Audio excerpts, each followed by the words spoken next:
бидний санаа зовоодог асуудал бол хөхний хордоо хавдар тийм өмнө гэдэг байна. Энэ нэмэгдэж байгаа шүү дээ тийм ээ. Энэ нэмэгдэж байгаа. Энд дөр олон хүчин зүйл нөлөөлж байгаа.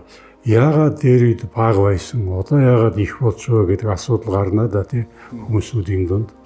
Тэгэхээр зэрэг одоо бидний нэгдүгээр амьдралын хэв маяг өөр болсон. Одоо зах зээлийн үед өөр болсон.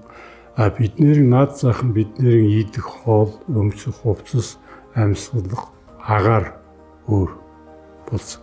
Хоёрдугаарт бол одоо нөгөө нэг үр хөндлөлтөд бид нэр байнга ярьдаг тий. Тэгээ нэг хүүхдээ хөхүүлэхгүй байх асуудал байна.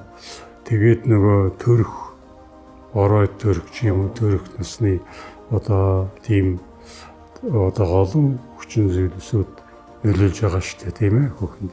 Бид нэр одоо наад захын хувцас чинь одоо дандаа хиймэл болсон шүү дээ. Дандаа синтетик материалаар, химийн материалаар яадаг. Одоо эмэгтэйчүүд бид нар байнга яриад байгаа шүү дээ.